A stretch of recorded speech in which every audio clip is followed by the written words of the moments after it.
অন্নপূর্ণা যোজনায় ১৭ লাখ মহিলার অ্যাকাউন্টকে বাতিল করা হয়েছে। আর এই বাতিলের মূল কারণগুলো কী কী সেটাই আজকে আমি তুলে ধরেছি আপনাদের সামনে। আপনিও সম্পূর্ণ ভিডিওটা দেখেন যে আপনার নাম বাতিল হয়েছে কিনা বা কী কারণে বাতিল হয়েছে, যদি হয়ে থাকে আর ভিডিওটা প্রচুর পরিমাণে শেয়ার করে দেবেন। তো বাতিল হওয়ার মূল কারণ আধার কার্ড আর বাস্তবের নামের সমস্যা। বেশিরভাগ ক্ষেত্রে আধার আর নামে মিসম্যাচ আছে।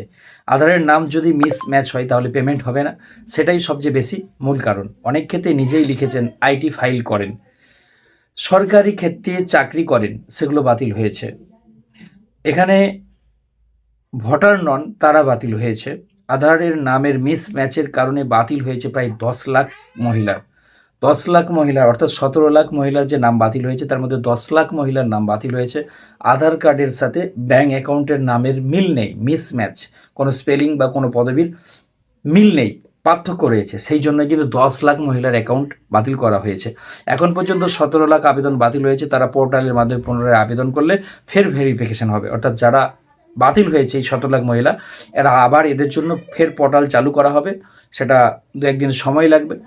তো হয়তো সম্ভবত 19 বা 20 তারিখে পোর্টাল চালু করা হবে, সেখানে তারা কিন্তু আবার আবেদন করলে তাদেরকে আবার ভেরিফিকেশন করা হবে। কেন বাতিল হয়েছে, অন্নপূর্ণা যোজনায় তালিকায় নাম ওঠেনি, সেই কারণ উল্লেখ করা থাকছে পোর্টালে।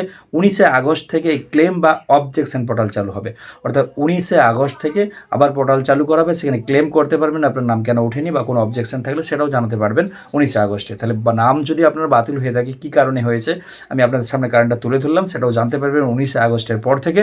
তো বেশিরভাগটা আপনিও মিলিয়ে দেখে নেন যে আপনার ব্যাঙ্ক অ্যাকাউন্টের সাথে আর আধার কার্ডের নামের মিল আছে কিনা।